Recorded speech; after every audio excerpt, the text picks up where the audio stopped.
రాసిన పత్రిక 10వ అధ్యాయం 12 వచనాలు చదువుకున్నాం.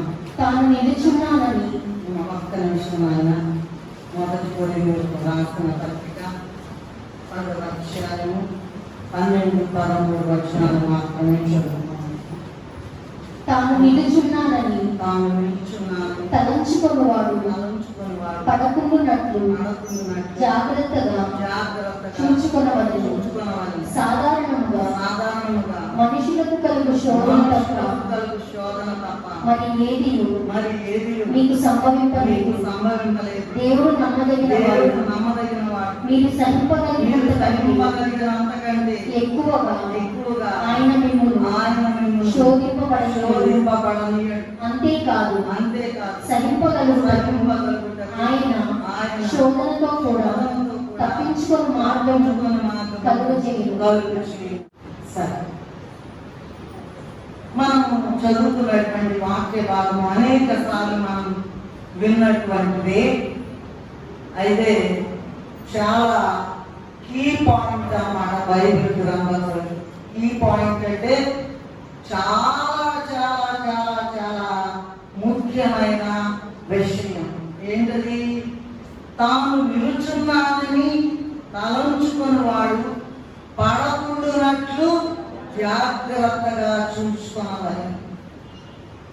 తాను నిలుచున్నానని తలంచుకుని వాడు పడకుండునట్లు జాగ్రత్తగా చూసుకోవాలను.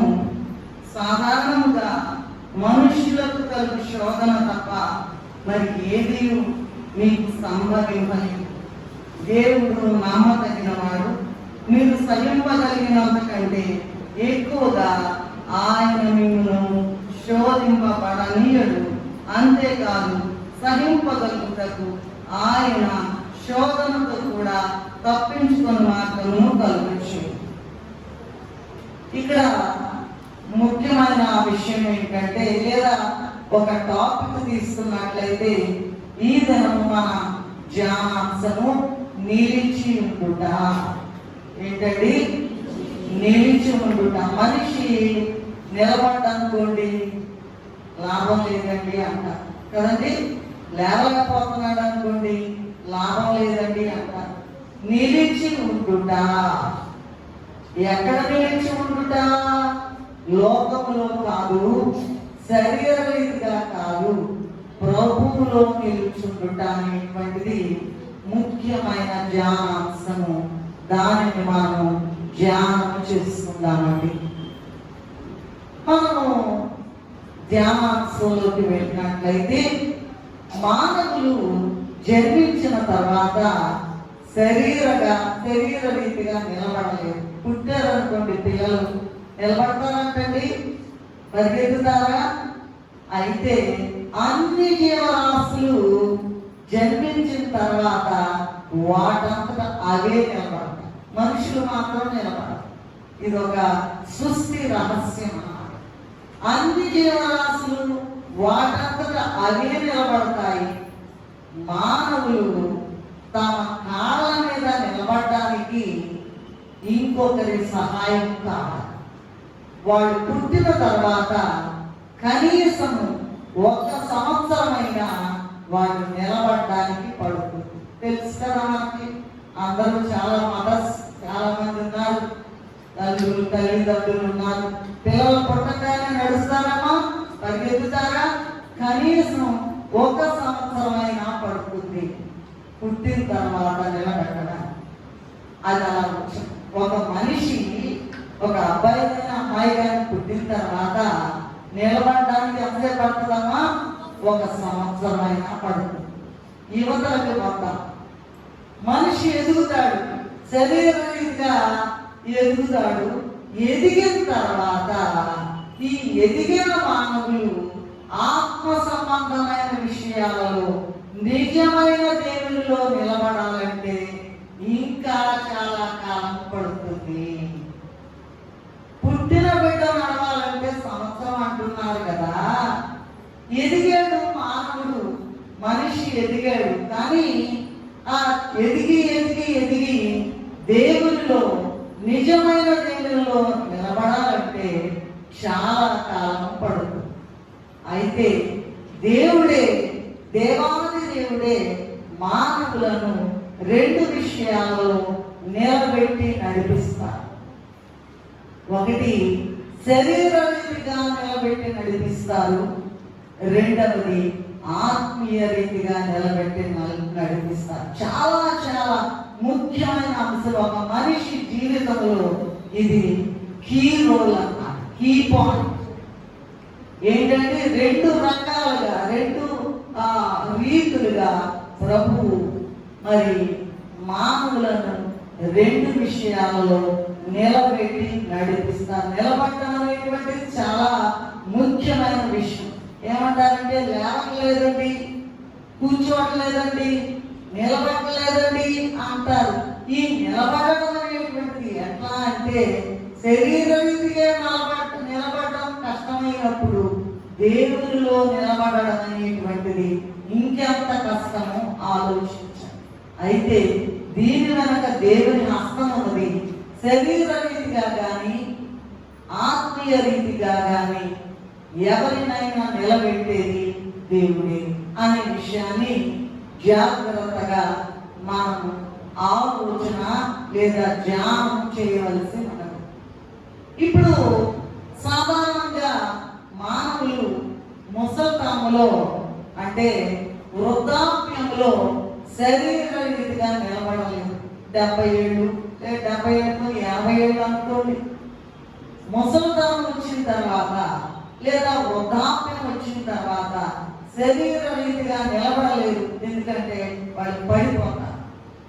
బాల్యంలో మాదిరిగా అయ్యా నన్ను కొంచెం పట్టుకోయ్యా, నేను నడవలేనయ్యా, బాల్యంలో లాగా లేదా బాల్యంలో మాదిరిగా వారికి నడవాలన్నా నిలబడాలన్నా మరొకరి సహాయం కావాలి. అలాగే ఆత్మీయ రీతిగా దేవునిలో నిలబడాలంటే లేదా నిలబడిన వారు ఈ లోకములో భయంకరమైన సాతాను పెట్టే శోధనలు, బాధలు, వేదనలు, కష్ట నష్టములు, తట్టుకోలేని వ్యాధి బాధలు వచ్చినప్పుడు ప్రభువులో నుండి పడిపోతారు, నిలబడలేదు. గాలి కొడుతుంది, అలలు లేచే, గాలి వీచే, నా వైపులో చేరును, చుక్కాని లేని నామైతి, నీవే గతి నా దైవం అని ప్రభు మీద ఆరుకోవలసి వస్తుంది. అదే కనుక ఈ కష్టములు, నష్టములు, శోధనలు, బాధలు, వేదనలు, ఇన్ని వ్యాధులు వచ్చినప్పుడు ప్రభువులో నుండి పడిపోతారు. ఈ దినము మన ధ్యానాంశము తాము ప్రభువులో నిలుచున్నానని తలంచుకుని వాడు. 1 కొరింథీ 10:12-13 వచనాలు. తాను ప్రభువులో నిలుచున్నానని తలంచుకుని వాడు పడకుండునట్లు జాగ్రత్తగా చూసుకొనగలరు. దేవునిలో నిలబడిన మనము పడిపోకుండా ఉండడానికి దేవుడు మన పరిశుద్ధ గ్రంథములు అనేకమైన తనమైన మాటలు చెప్పారు. వాటిని మనము ధ్యానించుకుందాం. శరీర రీతిగా కానీ, మళ్ళా చెప్తున్నాను, శరీర రీతిగా కానీ ఆత్మీయ రీతిగా కానీ నిలబడాలంటే ఒక మాట ఉందండి, అది గుర్తొస్తూ ఉన్నది. యెషయా గ్రంథము 27వ అధ్యాయం 3వ వచనంలో ప్రతి దినము కూడా నీరు కడుతూ ఉన్నాడట. మానవులందరూ చెట్ల వంటి వారు. చెట్టు ఎదుగుతూ ఉంటుంది, ఏ క్షణం పడిపోతుందో ఎండిపోతుందో తెలియదు. కానీ ఆయన ప్రతి దినము కూడా చదువుతారా, నీరు కట్టి కాపు చేయించున్నాను, ప్రతి నిమిషము నేను దానికి నీరు కట్టి నీరు కట్టుచున్నాను. చాలు. నీరు కోల్పోతే చెట్టు ఉంటుందా? మనందరం కూడా చెట్ల వంటి వారు. తర్వాత చూసుకోండి, యూదా మనుషులు ఆయనకి ఇష్టమైన వామని తర్వాత ఉంటుంది, అది తర్వాత ఇంటికి వెళ్ళిన తర్వాత చూసుకోండి. వీళ్ళందరినీ కూడా మనందరినీ కూడా శరీర రీతిగా నిలబెట్టేవాడు, ఆత్మీయ రీతిగా నిలబెట్టేవాడు దేవుడు. మనం తినే ఆహారం వలన కాదు, మనం వాడే మందుల వలన కాదు, మనం ఉండేటువంటి మరి గొప్ప ధనధాన్యాల సంపదల వలన కాదు, కానీ దేవుని యొక్క కృప మన మీద నిలిచి ఉంటేనే మనము నిలబడగలము. భూమి మీద మామూలుగా లోకరీతిగా బ్రతికి బట్ట కట్టాలి కదండి, బ్రతికి బట్ట కట్టాలంటారు మామూలుగా లోక సాధన. కనుక నిలబడాలంటే ఏం చేయాలి? నిలిచి ఉండుట. ఎలా నిలబడాలి? ఇటు శరీర రీతిగా నిలబడాలి, అది సరే పర్వాలేదు.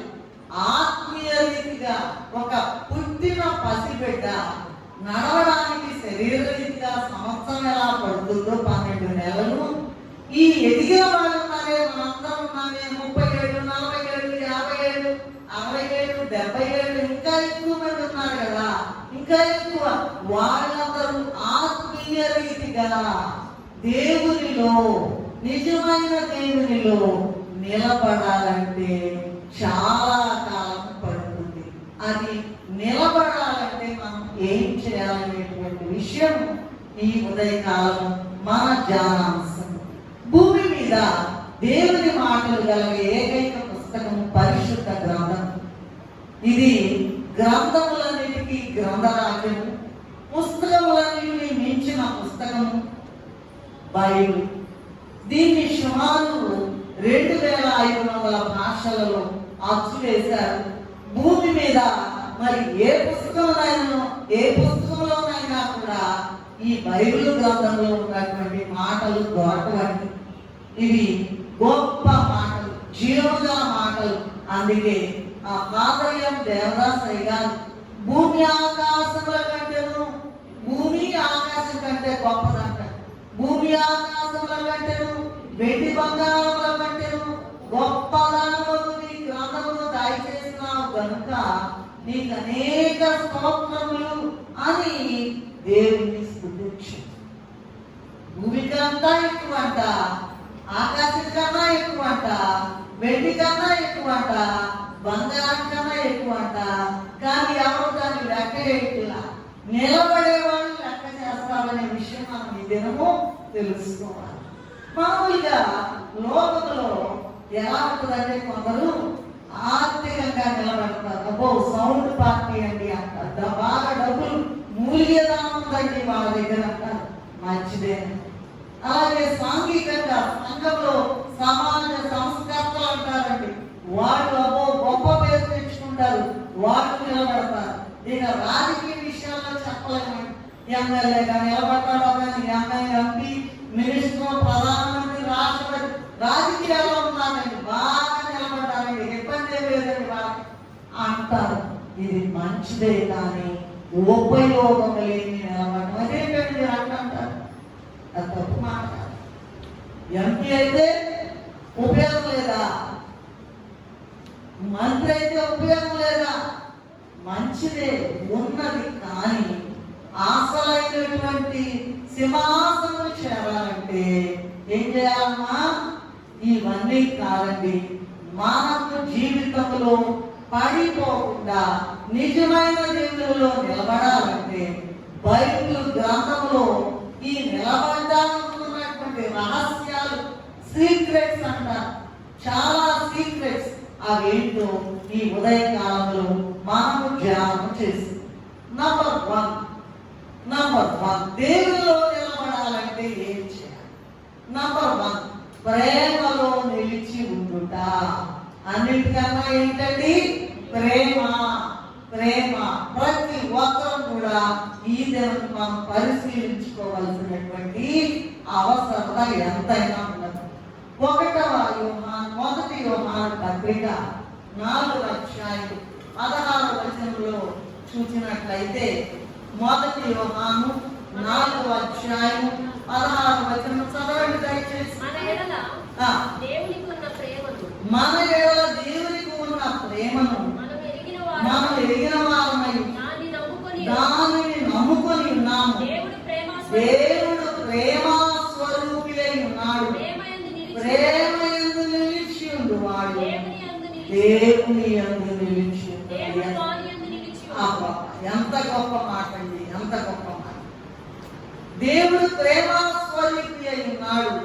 ప్రేమ యందు నిలిచి వాడు దేవుని యందు నిలిచి ఉన్నాడు, దేవుడు మాని యందు నిలిచి ఉన్నాడు.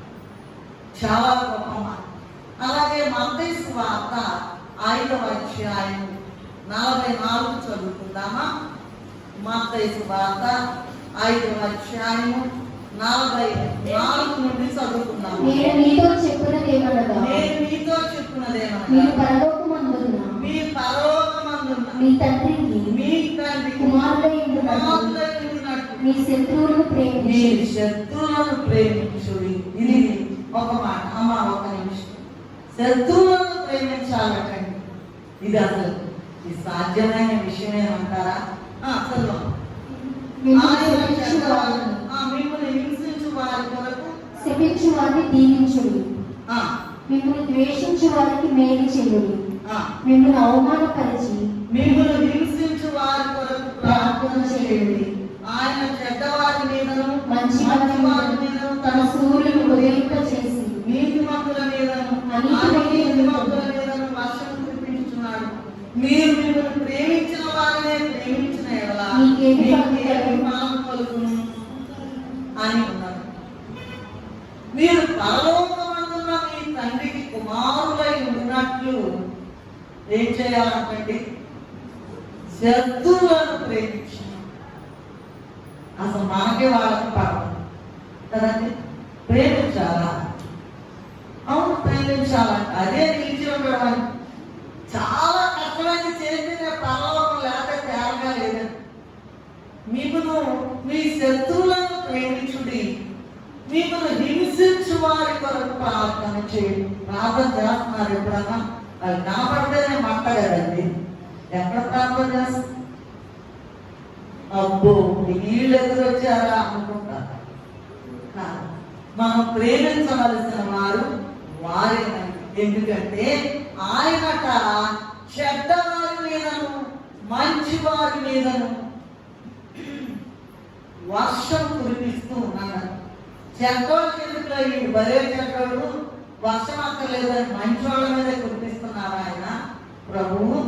చెడ్డవారి మీదను మంచి వారి మీదను ఆయన వర్షము కురిపిస్తూ ఉన్నారు. మంచి లేదు, చెడు లేదు. శాశ్వతమైన ప్రేమ, అగాపే ప్రేమ, unending love. We can nowhere see it in the whole world. ఎంత గొప్ప దేవుడు అంటే, ఉదాహరణకు జంతువులు తమ బిడ్డలను ప్రేమిస్తాయి. మనము మన బిడ్డలను ప్రేమించడంలో, అంటే మానవులు తమ బిడ్డలను ప్రేమించడంలో విశేషమేమి లేదు. ఎందుకని? మన బిడ్డలు మన కడుపులో నుంచి వచ్చారని తల్లులు అనుకుంటారు, తండ్రులు అనుకుంటారు. వాడు మన బిడ్డ కదా, వంశాంతరం రా అంటుంటారు, ప్రేమిస్తారు.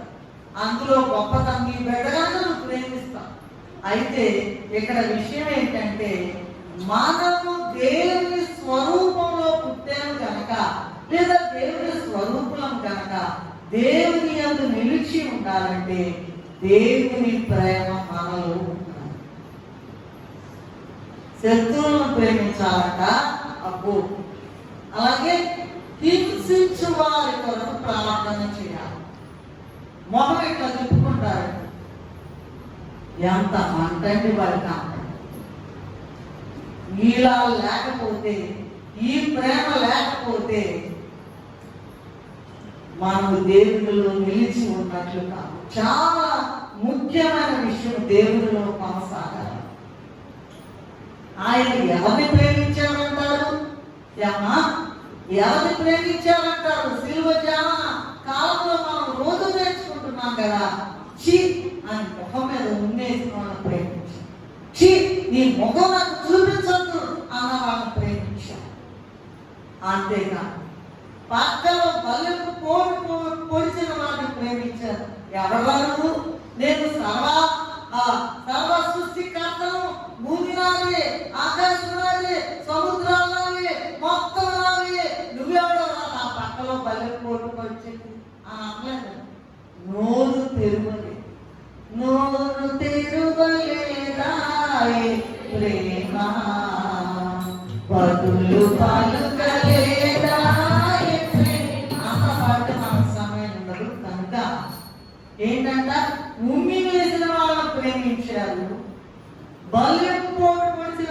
ప్రేమించారు, తల మీద ముళ్ళ కిరీటం పెట్టిన వారిని ప్రేమించారు.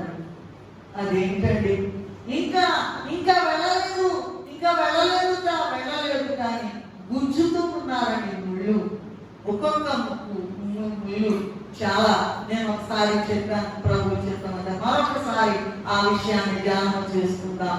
చాలా పొడుగు మేకు కన్నా ఒక పెద్ద మేకు ఉంటే దాంట్లో 3/4 వంతులు ఉంటారట. ఒక్కొక్క మేకులు కూడా అలాగే ఉన్నాయి. గుచ్చి గుచ్చి గుచ్చి గుచ్చి ఇంకా రక్తం వచ్చేదాకా గుచ్చారట. అలాంటి వాళ్ళని ప్రేమిస్తూ మాట్లాడుతున్నాడు, తండ్రి వీరేమి చేయించున్నారో మీరు ఎరుగరు కనుక వీరిని క్షమించు అంటున్నారు. ఇంకా మేకులు సంగతి, 2 చేతులకి 2 మేకులు కొట్టారండి. మొత్తం 4 మేకులు కావాలి. 2 కాళ్ళకి 2 మేకులు కొట్టారు. సాతాను అప్పుడు కూడా పెట్టేసిందండి. ఒక మేకు కనబడకుండా చేసింది. 2 కాళ్ళకు కలిపి ఒకే మేకు కొట్టారు. ఒక్క కాలుతో ఒక చేతితో కొట్టే మేకు 2 కాళ్ళకి దిగబడాలంటే ఎంత భయంకరం, ఎంత భయంకరం. రక్తం ఏరులై పారింది. ఏ మాత్రం కూడా దయాదాక్షిణ్యాలు లేకుండా ఉమ్మి వేస్తూ ఉన్నారు, కొడుతూ ఉన్నారు, కొరడాలతో కొడుతూ ఉన్నారు, బలంతో పొడుస్తూ ఉన్నారు, ముళ్ళ కిరీటం అదుపుతూ ఉన్నారు, చేదు చిరని ఇస్తూ ఉన్నారు. మేకులు ఇదిగో ఒక మేకు మిస్ అయిపోతే సాతానికి అది చేయగలిగింది అయిపోయింది అయ్యే పని అనుకున్నారా? అదండి సాతాన్. అయితే ఇక్కడ ఏంటంటే ఆయన ఇలాంటి వాళ్ళని మాత్రమే, ప్రాణం తీసే వాళ్ళని మాత్రమే, చనిపోవాలని చూసిన వాళ్ళని మాత్రమే ఆయన ప్రేమిస్తుంటే నీవు నీ సహోదరులను ప్రేమించలేవా? నీ యొక్క సహోదరులను ఇదిగో నీ పక్కనున్న వాళ్ళని మరి ప్రేమించాలి కదా అని ప్రభు తెలియజేస్తూ ఉన్నారు. కనుక దేవుని ప్రేమ మనలో ఉండాలి. ఎందుకంటే దేవుని స్వరూపం అయితేనే మనం నిరీక్షణ, విశ్వాసము, ప్రేమ, ఈ మూట్లో ప్రేమ ముఖ్యమైనది. ఈ ఉదయకాలములు నేను ముందు పరిశీలించుకోవాలా? నాకు మాట అడిగితే ఇష్టం వచ్చినట్టుగా పటాపట్ 2 మాట్లాడేయడం కాదండి, ఓర్చుకోవాలా? నీతో సామాన్యవారు, నీతో సామాన్యవారు, నీలా క్షమించేదెవరు, నీలా క్షమించేదెవరు యేసయ్యా, నీలా పాపికై ప్రాణం పెట్టిన వారెవరు, నీతో ఇంతగా ప్రేమించే దేవుడు ఎక్కడైనా ఉన్నాడా? రక్తం ఏరులై పారుతుండగా తండ్రి మీరేమి చేస్తున్నారు మీరు ఎరుగరు కనుక వీరిని క్షమించు. అటువంటి దేవుడు చూపించిన ప్రేమ నీలో లేకపోతే దేవునిలో నిలిచి ఉండలేము. అది మొదటి విషయం. రెండవది, మనం 7 భాగాలుగా మనం ధ్యానం చేసుకుందాం ఈ అంశాన్ని నిలిచి ఉండడానికి. నంబర్ 1, ప్రేమ యందు నిలిచి ఉండుట. మన పిల్లల్ని, మన భార్యని, మన భర్తని, మన బిడ్డల్ని ప్రేమించడంలో పెద్ద విశేషమే లేదండి. శత్రువులను ప్రేమించాలి. మిమ్మల్ని హింసించు వారి కొరకు ప్రార్థన చేయాలి. ఎగతాళిగా ఉండకూడదండి. ఎంతో ఎంతో ఎంతో దేవుడు చూపిన ప్రేమ ఒక్కసారి తలంచుకోండి. అలా ఉంటేనే, ఆ ప్రేమ ఉంటేనే మనం నిలిచి ఉండగలము, నిజమైన దేవుడిలో నిలిచి ఉండగలము. రెండవది చూసినట్లయితే, సరే నిలిచి ఉండకపోతే ఏమవుతుందండి? నిలిచి ఉండదు, ప్రేమలో నిలిచి ఉండాలి, రైట్. నిలిచి ఉండకపోతే దేవుడిలో లేనట్టే కదా. మరి నిలిచి దేవుడిలో లేకపోతే, నిలిచి ఉండకపోతే మరి ఇందులో నిలిచి ఉన్నాడు అని చూసినట్లయితే రెండవ పాయింట్, మరణముందు నిలిచి ఉన్నవాడు. ప్రేమలో లేకపోతే అంటే దేవుడిలో లేనివాడు మరణమందు నిలిచి ఉన్నాడు. ఒక్కసారి మనము చూసినట్లయితే 1 యోహాను పత్రిక 3వ అధ్యాయం 14 నుండి 16 వరకు చదువుకుందామా? మనము సహోదరులను ప్రేమించుచున్నాము. అమ్మ ఒక్క నిమిషం తల్లి, వాళ్ళు చూస్తున్నారు. 1 యోహాను 3:10 అసలు మనము సహోదరులను ప్రేమించుచున్నాము. మనము మా సహోదరులను ప్రేమించుచున్నాము కనుక మరణములో నుండి జీవములోనికి దాటి ఉన్నామని ఎరుగుదుము. ప్రేమ లేని ప్రేమ లేని వాడు మరణమందు నిలిచి మరణమందు నిలిచి ఉన్నాడు. సహోదరునికి తన సహోదరుని ద్వేషించువాడు నరహంతకుడు. ఏ నరహంతకుని అందను నిత్య జీవం ఉండదని మీరు ఎంత గొప్ప మాట వచ్చుకున్నారు. 16 వరకు చదువుతున్నాను. ఆయన మన నిమిత్తము తన ప్రాణం పెట్టెను కనుక దీనిలో ప్రేమ మన కొరకంట, దుర్మార్గులమైన మన కొరకు, ప్రేమించని వారి కొరకు, అసూయతో నిండిన వారి కొరకు, ద్వేషముతో నిండిన వారి కొరకు, గర్వముతో నిండిన వారి కొరకు, లోకంలో పండిపోయిన వారందరి కొరకట మన నిమిత్తము ఆయన ప్రాణము పెట్టెను కనుక దీని వలన ప్రేమ ఎట్టిదని తెలుసుకొనుచున్నాము.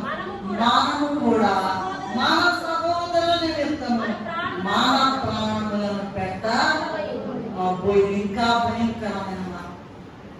It's looking very impossible. అసలు కుదరదు. మనం ఏం తెలుసుకోతే ఒక చర్చిలో ఉండే వాళ్ళ మొహాలు ఎక్కడ తిప్పుకుంటారు. అదే మన బిడ్డలను ఎంత ప్రేమిస్తాము. వాడి పొరపాటును కొట్టేమంటే మళ్ళీ ఎందుకు కొట్టేంద్రా అని బాధపడుతూ ఉంటాం కదండి. మనం అందులో గొప్పతనం ఏమి లేదండి. మనలను ఇష్టపడని వారు, మనమంటే ఇష్టం లేని వారిని మన బిడ్డల కంటే ఇంకా ఎక్కువగా ప్రేమించాలి. ఎందుకంటే ఇక్కడ చూసాం కదా, ఆయన మన నిమిత్తం తన ప్రాణం పెట్టెను కనుక దీని వలన ప్రేమ ఎట్టిదని తెలుసుకుంటున్నాం. మనము కూడా మన సహోదరు నిమిత్తము మన ప్రాణములను, అసలు ఇది కుదిరే పనేనా? ఇది జరిగేదే. ఒకవేళ కుదరదనుకోండి, ఏం మాట్లాడారండి? మనము సహోదరులను ప్రేమించుకున్నాము గనుక ఏమంట, మరణములో నుండి జీవములోనికి దాటి ఉన్నాము. మరణము ఉండదు. మనం దేవునిలో ఉన్నట్లయితే జీవములోనికి దాటి ఉన్నామని ఎరుగుదుము. తన సహోదరుని ద్వేషించువాడు ఏంటంట, నరహంతకుడు. వెళ్ళి కత్తి తీసుకొని వెళ్ళి చంపితేనే హంతకుడు కాదని, సహోదరుని ద్వేషించువాడు. నీ మనసులో భయమంట వాడంటే అదే నరహంతకత్వము. దేవునిలో నిలిచి ఉండలేని వారిలో నిశ్చయం ఉండదు. కానీ వారు నరహంతకులుగా ఎంచబడి మరణానికి వెళ్ళిపోతారు. 1 యోహాను 3:16 చదువుకున్నాం కదా, ఇప్పుడే చదువుకుందాం కనుక ఆయన మన నిమిత్తం ఎలా ప్రాణం పెట్టాడు, మనం కూడా ఒక్కొక్కరి కొరకు ఏం చేయాలంటామా? పెడతారా? ఈ మాట దొరికేదేనా? కుదిరేదేనా? ఏమా పెడతారా? నేనైతే పెట్ట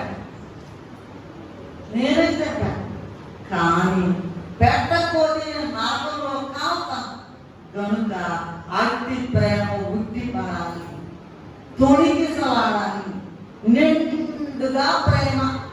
నిండుగా ప్రేమ ఎలాంటి వారమైనా సరే, ఎంత చెడ్డోళ్ళైనా సరే, ఎంత దుర్మార్గులైనా సరే, ఎంత గర్విష్ఠులైనా సరే, అమ్మా బాగున్నావా, పిల్లలు ఎట్లా ఉన్నారు, అలా మాట్లాడి వారి కొరకు ప్రార్థన చేసినట్లయితే నీవు మానవులో నుండి జీవంలోకి దాటి వెళ్తావు. కనుక ప్రేమలో నిలిచి ఉండేవాడు, నిలిచి ఉండుట అంటే నంబర్ 1 ప్రేమలో నిలిచి ఉండాలి. మామూలు ప్రేమ కాదు. ఇందాక చెప్పుకున్నాం, మళ్ళా నేను చెప్పించు. రెండవది, మరి దేవునిలో ప్రేమలో నిలిచి ఉండకపోతే అంటే దేవునిలో లేని వాడు మరణం మందు నిలిచి ఉన్నాడు. అట్టిది లేకుండా మనం బహు జాగ్రత్త పడాలి. సరే, మూడవది ఏంటంటే ఆయన యందు నిలిచి ఉండేవాడు పాపము చేయడు, కానీ ఆయన ఆజ్ఞలను గైకొంటాడట. మొదటి యోహాను పత్రిక దాంట్లోనే ఉండండి, 3వ అధ్యాయం 6వ వచనం చదువుకున్నాను. ఆయన యందు నిలిచియుండువాడు ఎవడును ఆయన యందు నిలిచియుండువాడు ఎవడును పాపము చేయడు. పాపము చేయడు. పాపము చేయువాడు ఎవడును పాపము చేయువాడు ఎవడును ఆయనను చూడలేదు, ఆయనను చూడను లేదు. ఎరుగను లేదు. చాలా చాలా ఏంటంట చెప్పండి. ఆయన యందు నిలిచి ఉండు వాడెవడును పాపము చేయడు. మనం చేస్తున్నామా? పాపం చేస్తున్నాం, గ్యారంటీగా చేస్తాం, అందులో డౌట్ లేదు. చిన్న అబద్ధం. పాపంలో మన కాలంలో చంపితేను, కొడితేను, హత్య చేస్తేను అది అది తప్పు అన్నారు. ప్రభు వచ్చినాక ఒక స్త్రీని మోహపు చూపుతో చూస్తే కూడా అది ఏంటంట గొప్ప పాపం. ప్రభు చెప్పిన మాట. కనుక ఇక్కడ ఏంటంటే ఆయన యందు నిలిచి ఉండి వాడు ఎవడును పాపము చేయడు. అసలు పాపం అంటే ఏంటండి? మా చెప్పండి అప్పుడు అది చేయకుండా ఉంటాం. పాపం అంటే ఏంటి చెప్పండి అంటే మొదటి యోహాను పత్రిక 3వ అధ్యాయం 4వ వచనం చూసుకున్నాం. దయచేసి పాపం చేయ ప్రతి వాడును ఆజ్ఞను అతిక్రమించును, ఆజ్ఞాతిక్రమమే పాపం. ఏంటంట? ఆజ్ఞాతిక్రమమే పాపము. చూడండి, నిర్గమకాండము 20వ అధ్యాయం 1 నుంచి 17 వరకు, అలాగే ద్వితీయోపదేశ కాండము 5వ అధ్యాయం 6 నుండి 21 వరకును, 6 నుండి 21. నిర్గమ 21 నుంచి 17, ద్వితీయోపదేశ కాండము 5 6 నుండి 21 వరకు చదివినట్లయితే మళ్ళీ అడుగుదామా. కనుక ఇక్కడ 10 ఆజ్ఞలు ఉన్నాయండి. నిర్గమ కాండంలోను, ద్వితీయోపదేశ కాండంలోను, నిర్గమ కాండంలోను 10 ఆజ్ఞలు. మొదటి యోహాను పత్రిక 3:24 ఏంటంటే ఆయన చదవగలరా? ఆయన ఆజ్ఞలు గైకొనువాడు ఆయన యందు నిలిచి ఉండును, ఆయన వాని యందు నిలిచి ఉండుట. మాటలు కాదండి, పరిగెత్తు రావడం మాటలు కాదు, బైబిల్ చదవడం మాటలు కాదు, పాటలు పాడడం మాటలు కాదు, సాక్ష్యాలు చెప్పడం మాటలు కాదు, ప్రభు నమ్ముకుని ధైర్యంగా నిలబడడం మాటలు కాదు. ప్రకాశం పంతులు గారంట ఆంధ్ర చేసినప్పుడు మస్తు చీఫ్ మినిస్టర్ అన్నారంట. వాళ్ళు ఉన్నప్పుడు ఆంగ్లేయులు ఉన్నప్పుడు ఇదిగో షర్టు గుండీ తీసి నన్ను కాల్చండి. ప్రభు కొరకు మీరు ఎవరైనా అలా వస్తారా ముందుకి? అదేనండి ప్రేమ అంటే. ప్రభు కోసం నేను ఏదైనా చేస్తాను. ఏం చేస్తున్నామండి? ఏం చేస్తున్నాం మనం? ఏం చేస్తున్నామో ఒక్కసారి మీరు ఆలోచించుకోండి. ఆయన 3:24 మొదటి యోహాను, ఆయన ఆజ్ఞలు గైకొనువాడు ఆయన యందు నిలిచి ఉండును, ఆయన వాని యందు నిలిచి ఉండును. ఆ దేవాది దేవుడే నరమతావతారిగా యేసుక్రీస్తు పేరున ఈ లోకమునకు వచ్చి ఆయనే స్వయంగా 10 ఆజ్ఞలు నెరవేర్చారు. మరి మనం కూడా ఆయన ఆజ్ఞలు గైకొంటే ఆయన యందు నిలిచి ఉంటాం. ఒకసారి మత్తయి సువార్త 22వ అధ్యాయం 37 నుండి 40 వరకు చదువుకున్నట్లయితే, మత్తయి సువార్త నీ పూర్ణ హృదయముతోను, నీ పూర్ణ ఆత్మతోను, నీ పూర్ణ ఆత్మతోను, నీ పూర్ణ మనస్సుతోను మనస్సుతోను నీ దేవుడైన ప్రభువును ప్రేమింపవలెనన్నదియే ఇది ముఖ్యమైనది. మొదటి దీవునైన ఆజ్ఞ. నిన్ను వలె నీ పొరుగువాని ప్రేమింపవలెను. రెండవ ఆజ్ఞయు దాని వంటిదే. ఈ 2 ఆజ్ఞలు ధర్మశాస్త్రం అంతటికి ప్రవక్తలకు ఆధారమై ఉన్నదని అతనితో చెప్పాను. సరే, నిర్గమ కాండములో చదువుకున్నాం కదా, 20వ అధ్యాయం 1 నుంచి 17 దాకా, ద్వితీయోపదేశ కాండము 5వ అధ్యాయం 6 నుండి 21 వరకు చదువు. ప్రభు దేవాది దేవుడే మత్తయి సువార్త 22వ అధ్యాయం 37 నుండి 40 వరకు చూసుకున్నట్లయితే ప్రభువే ఈ 10 ఆజ్ఞలను 2 భాగాలు చేశారు. ఎన్ని భాగాలు చేశారమ్మా? ప్రభువే స్వయంగా చెప్పారండి, 2 భాగాలు చేశారు. ఏంటంటే మొదటి 3 10 అనుకోండి.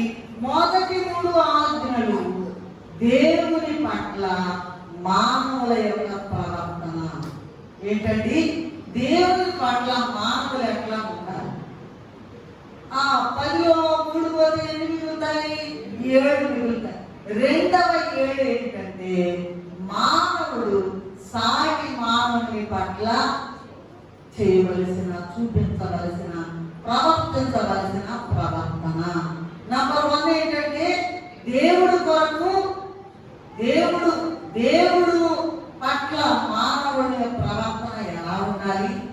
రెండవది ఏంటంటే మొదటి 3 దేవుని పట్ల మానవుడు చూపించవలసిన ప్రవర్తన. తర్వాత 7 ఒక మానవుడు సాటి మానవుడి పట్ల చూపించవలసిన ప్రవర్తన తెలియజేస్తున్నారు. వీటిని ఆచరించు వాడు మాత్రమే దేవుని యందు నిలిచి ఉంటాడు, ఆయన వాని యందు నిలిచి ఉండును.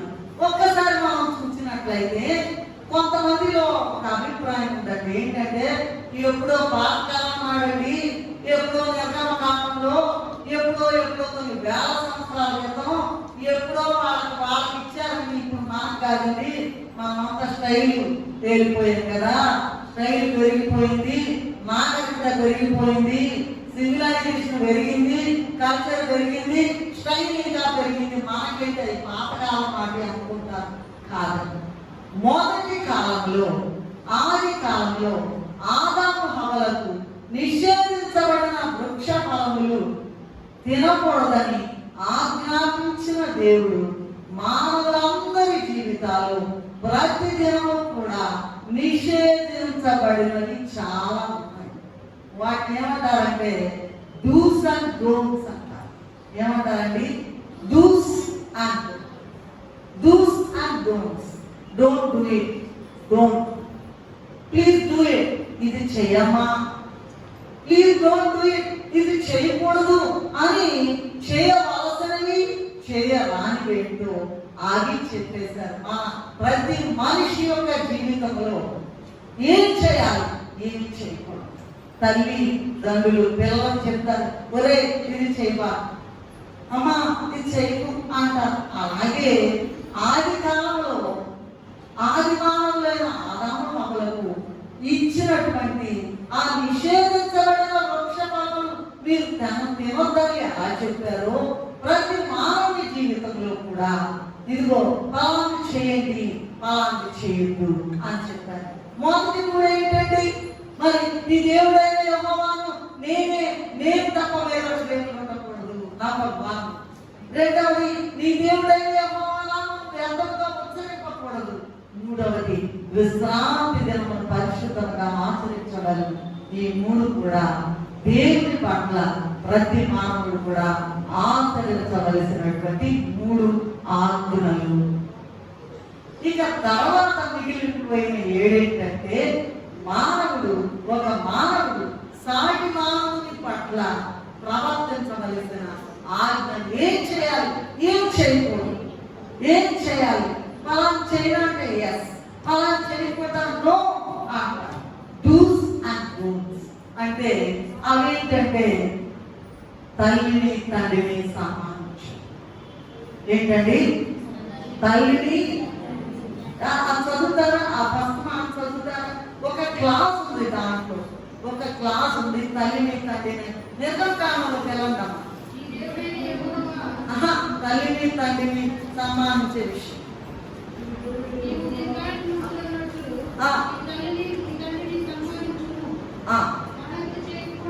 అమ్మమ్మ ఒక్క నిమిషం నాయన, ఒక్క నిమిషం చెప్పు, మాకు రిఫరెన్స్ చెప్పు.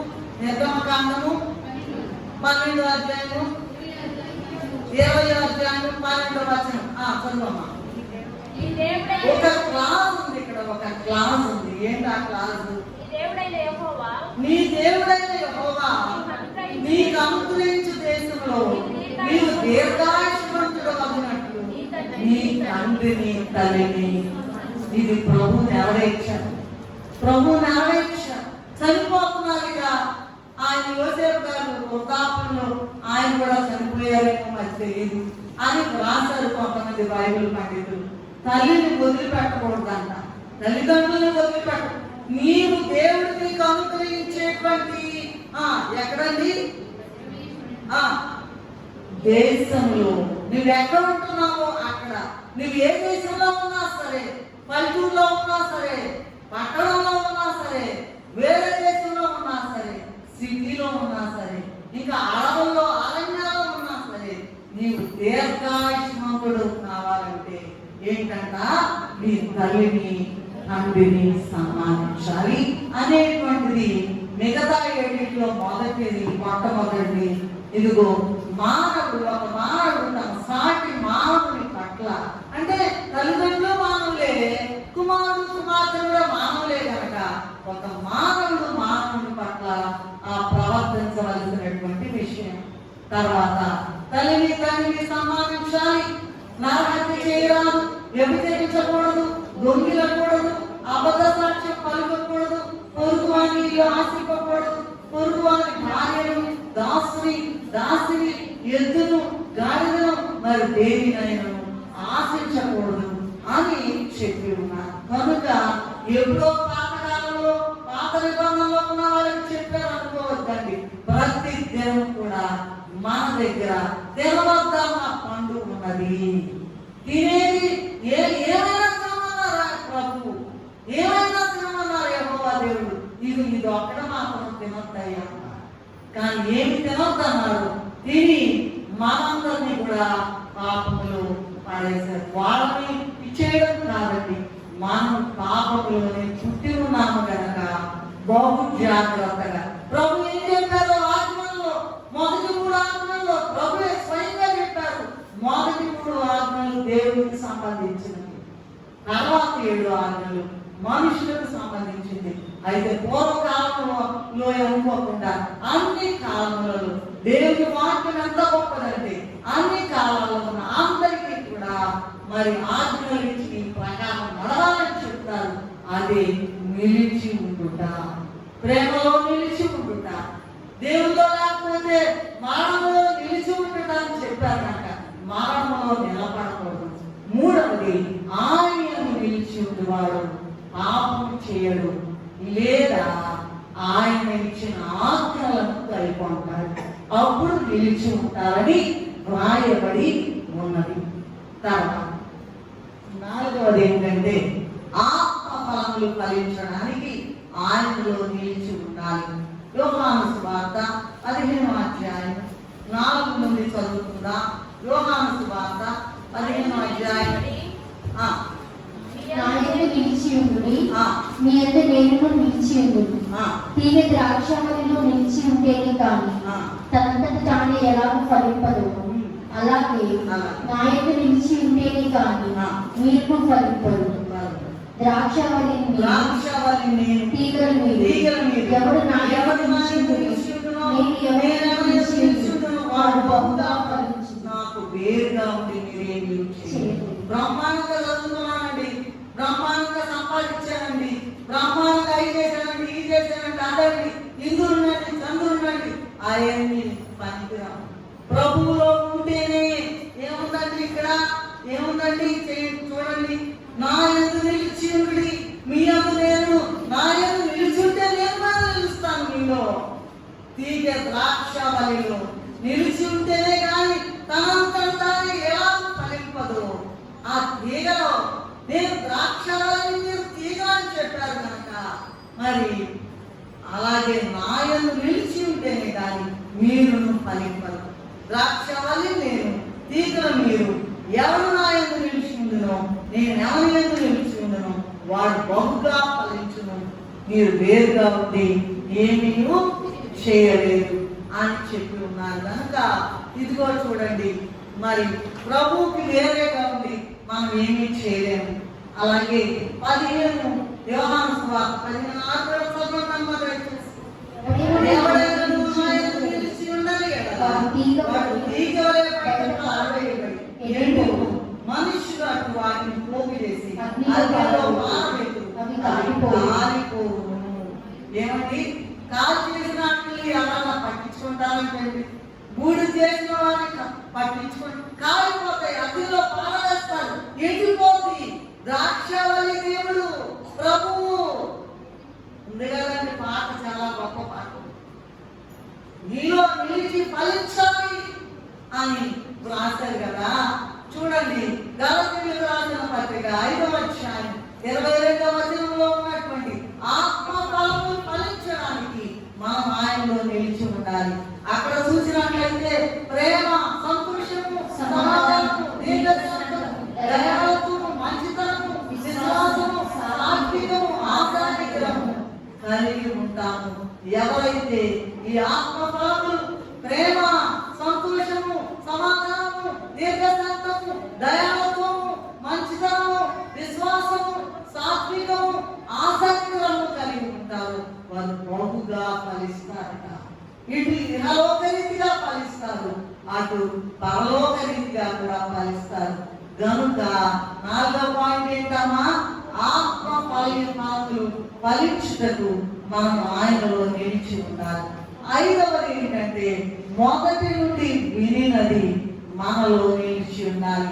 మొదటి యోహాను పత్రిక 2వ అధ్యాయం 24వ వచనం చూసుకున్నట్లయితే, మొదటి యోహాను 2వ అధ్యాయం 24వ వచనం, అయితే మీరు మొదటి నుండి దేని వింటిలో అది మీలో నిలువనియుడి. మీరు మొదటి నుండి మీలో నిలిచిన మీరు కూడా కుమారుని యందు తండ్రి యందు నిలుతురు. కీర్తన గ్రంథం 37:31 చదవండి దయచేసి. కీర్తనలు 37:31, వారు దేవుని ధర్మశాస్త్రము వారి హృదయంలో ఉన్నది అంటారు. అడుగులు దారు అబద్ధం చెప్పడం భయం వస్తుందండి. ఏదో కారణం, అయ్యా నేను తప్పు చేశాను, నేను పాపం చేశాను, నేను ఎదురు తిరిగాను, ఈ చిత్తం చేయలేదు. నేను కూడా బాగా ఎదురు తిరిగానండి. ప్రభు పనికి రమ్మని పిలిచినప్పుడు నేను ప్రభువుకి జవాబు చెప్పాను కదా. గర్వించిన దానినై నేనేం చెప్పానంటే, నేను IAS డ్రా చేస్తున్నాను, నేను అందుకనే నేను రానయ్యా అని చెప్పాను. స్పష్టంగా స్వరం వినబడింది, నువ్వు రావాలి అంటే నేను రాను, నేను IAS డ్రా చేస్తున్నాను, నేను రానని చెప్పాను.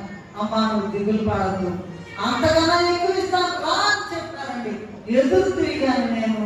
అయితే ఇక్కడ మొదటి నుండి మనలో వినినది మనలో నిలిచి ఉన్నారు. వారి దేవుని ధర్మశాస్త్రం వారి హృదయంలో ఉన్నది, వారి అడుగులు చాలు. అలాగే 119, 167 చదువుతారా దయచేసి. నీ ధర్మశాస్త్రం ప్రేమించు వారికి ఎంతో నెమ్మది కాదు, వారు తూలి తొట్టిలకు కారణమేమీ లేదు. ప్రియమైన దేవుని విశ్వాసుల, ప్రభువును నమ్ముకొని మందిరానికి వస్తూ మొదటి నుండి దేని విన్నారో అది నీలో ఉందా? మొదట్లో మారు మనసు పొందిన కొత్తల్లో, దేవునిలో దిగిన కొత్తల్లో, దేవుని మందిరానికి వచ్చిన కొత్తల్లో ఏమనుకున్నారు, ఏం చేయాలనుకున్నారు, అది ఇప్పుడు ఉన్నదా? మీలో ఉన్నదా? లోక సంబంధమైన విషయాల్లో పండిపోయారా? ఆలోచించి దేవుని ధర్మశాస్త్రమైన బైబిల్ మన చేతిలో ఉంటే సరిపోదండి, మన చేతిలో ఉంటే సరిపోదు. మరి అక్కడ ఉంటారంట, నీ హృదయంలో ఉంటేనే కానీ నీవు తండ్రి అందులో కుమారుని అందులో నిలిచిపెట్టు వీలవుతుంది. అందుకే మరి 1 యోహాను పత్రిక 3వ అధ్యాయం 11వ వచనంలో మనము ఒకరినొకరు ప్రేమింపవలనన్నది మొదటి నుండి మనం వినిన వర్తమానమే కదా. ఎంత గొప్ప మాట! ప్రేమ ప్రేమ ప్రేమ ప్రేమ ప్రేమ. ఆ ద్వేషము మొత్తం పోవాలి మన శరీరంలో. నిలిచి ఉండాలంటే దేవుళ్ళు ప్రేమ చూపించాలి. మొదటి నుంచి ఏం విన్నామో అది జరిగించాలి. ఇప్పుడు మరి మరియమ్మ గారికి ఆమె వంశం లేదంట, వంశం రాశారండి, పరలోకానికి డైరెక్ట్ గా పంపబడిందంట అని ఒక చోట దేవదాసయ్య గారు వాటిలో చదివాను నేను. ఆమె డైరెక్ట్ గా ఎవరు కూడా ఓర్చుకోలేరంటే, వివాహం కాకముందు, ప్రదానం చేయబడిన ముందు ఇదిగో ఇలాగా మరి కుమారుని కన్నది అంటే ఎవరు నమ్ముతారండి? నమ్మరు. అన్ని అవమానాలు, అన్ని నిందలు, అన్ని భయంకర గ్రహించి ప్రభువునందు నిలిచి ఉండి ధన్యురాలైంది. మనము కూడా అలా మొదటి నుంచి మేమేమో బాగా ప్రార్థన చేసేవాళ్ళం. ఒక ఆమె మాకు వచ్చింది, ఇప్పుడు రాకుండా ఏముందంటే, నేను బాపట్ల బైబిల్ విషయంలో నేను సన్నిధిస్తున్నానండి అని అందరూ చెప్పు. చాలా మంచిదమ్మా, చాలా మంచిది, అది చాలా పెద్ద డిగ్రీ. కానీ ఏది మొదటి నుండి విన్నది గాలి పట్టుకుపోయింది అలా కాదండి. మొదటి నుండి విన్నది మనలో నిలిచి ఉండాలి. ఆ రోజు చూసినట్లయితే ఆయన రాకడని సిగ్గుపడకుండా ఉండడానికి ఆయనలో నిలిచి ఉండాలి. మొదటి యోహాను పత్రిక 2వ అధ్యాయం 28వ వచనంలో చూసినట్లయితే ఆయన ప్రత్యక్షమగునప్పుడు చదువుతా తల్లి. కాబట్టి చిన్న పిల్లలారా, ఆయన ప్రత్యక్షమైనప్పుడు ఆయన రాకడని ఆయన ఎదుట సిగ్గుపడక ధైర్యంగా కలిగి ఉన్నట్లు మీరు ఆయన యందు నిలిచిండుడి. మొదటి అధ్యాయం 7వ వచనం చూసినట్లయితే, ఇదిగో ఆయన మేఘారుడై వస్తున్నాడు, ప్రతి నేత్రము ఆయనను చూచును, ఆయన పొడిచిన వారు చూచుదురు. మరి భూజనులందరూ ఆయన చూచి రొమ్ము కొట్టుకుందురు. ఎప్పుడంటే రాకడలో నిలిచి ఉండాలి. ఆయనలో నిలిచి, రాకడలో ఎదురు వెళ్ళాలంటే ఆయనలో నిలిచి ఉండాలి. ఆయనలో నిలిచి ఉండాలంటే ఎప్పుడంటే రాకడ పద్దాక నిలిచి ఉండడమే, పుట్టిన దగ్గర నుంచి వెళ్ళేదాకా నిలిచి ఉండడమే. అప్పుడు రాకడలో మరి ఎదురు వెళ్తాం. మరి రాకడలో ఎదురు వెళ్ళాలంటే ఎప్పుడంటే మాకు తెలియదా? ఏదేమో తెలియదు, ఏ రాత్రో ఏ పగలో ఏదేమో ఎప్పుడు తెలియదు. ఎప్పుడు కూడా సిద్ధంగా ఉండి ఆయనలో ఉండడం నేర్చుకోండి, ఆయనలో ఉండడం నేర్చుకోండి. అప్పుడు మనం రాకడలో పైకెత్తబడతాం. చివరిదిగా చూసినట్లయితే ఆయనలో నిలిచి ఉండి మనం నడుచుకునేదట్లాగా కొద్ది మా చెప్పండి అయ్యా, లాస్ట్ గా జిస్ట్ ఏంటో చెప్పండి, అసలు సారాంశం ఏంటో చెప్పండి అని అంటే, మొదటి యోహాను పత్రిక 2వ అధ్యాయం 9వ వచనంలో చూసినట్లయితే, ఆయన యందు నిలిచి ఉన్నామని చెప్పుకున్నవాడు ఆయన ఎలాగో నడుచుకునేమో అలాగే తాను నడుచుకున్న భక్తుడై ఉన్నాడు. మొదటి యోహాను పత్రిక 2వ అధ్యాయం 6వ వచనం, మనం ఆయన యందు ఉన్నామని దీని వలన తెలుసుకొనుచున్నాము. అలాగే మొదటి పేతురు పత్రిక 2వ అధ్యాయం 21వ వచనంలో, క్రీస్తు కూడా మీ కొరకు బాధపడి మీరు తన అడుగుదారులను నడుచుకున్నట్టు మీకు మాదిరి ఇచ్చిపోయి. అలాగే ఎబ్రీ పత్రిక 12వ అధ్యాయం 2వ వచనంలో చూసినట్లయితే, ప్రతి భావము మాము కూడా ప్రతి భావము సులువుగా చేతులు పెట్టి ప్రతి పాపమును విడిచిపెట్టి విశ్వాసంలో కలిపి దాన్ని కొనసాగించి వారిని ఏసు వైపు చూస్తూ మన ఎదుట ఉంచబడ్డ పద్ధతిలో ఓపికతో పరిగెత్తు. మరి ఏం చేయాలి? ఒక మాటలో చెప్పండి, ఒక మాటలో చెప్పండి. పిల్లలందరూ కూర్చొని దయచేసి ఒక్క మాటలో లాస్ట్ మాట చెప్పి నేను ముగించాను. ఏసయ్య ప్రార్థన చేసినట్టు ప్రార్థన చేయాలి. ఎలా చేసినాడు? బైబిల్ అంతా ఎత్తుకోండి. ఇంకా నాకు ఇప్పుడు సమయం. ఆయన ప్రేమించినట్లు ప్రేమించండి, ఆయన పరిశుద్ధులుగా ఉన్నట్లు పరిశుద్ధులుగా ఉండాలి. ఆయన నడిచినట్టు ఆయన ఎలా నడవాలో, ఆయన ఎలా నడిచాడో అలా నడవాలి. ఆయన శ్రమ సహించినట్లు సహించాలి, ఆయన తగ్గించుకున్నట్లు తగ్గించుకోవాలి, ఆయన శ్రమ పొందినట్లు పొందాలి, ఆయన ప్రాణం పెట్టినట్లు ప్రాణం పెట్టాలి, ఆయన జయించినట్లు జయించాలి, ఆయన లోపలి విధేయత చూపించినట్లు మనం కూడా లోపలి విధేయత చూపించాలి, ఆయన తండ్రి చిత్తం నెరవేర్చినట్లు మనం కూడా తండ్రి చిత్తం నెరవేర్చాలి, ఆయన బోధించినట్లు మనం బోధించాలి, ఆయన స్వస్థపరిచినట్లు మనం కూడా స్వస్థపరచాలి, ఆయన అద్భుతాలు చేసినట్లుగా మనం కూడా అద్భుతాలు చేయాలి, ఆయన విధేయత చూపినట్లు మనం కూడా విధేయత చూపించాలి, ఆయన దయ్యములను తగినట్లు మనం కూడా దయ్యాలను తరవాలి, ఆయన ధర్మశాస్త్రం నెరవేర్చినట్లు మనం కూడా ధర్మశాస్త్రం నెరవేర్చాలి, ఆయన మౌనంగా ఉన్నట్లు మనం కూడా మౌనంగా ఉండాలి, ఆయన తప్పిపోయిన వారిని వెతికినట్లుగా మనం కూడా తప్పిపోయిన వారిని వెతికి ఎక్కడెక్కడ ఉన్న రాంబర్ని కూడా మందిరానికి తోడుకుని రావాలి. చివరిగా 20వ పాయింట్ ఏంటంటే, ఆయన ఆరోహణమైనట్లుగా మనం కూడా ఆరోహణం అవ్వాలి.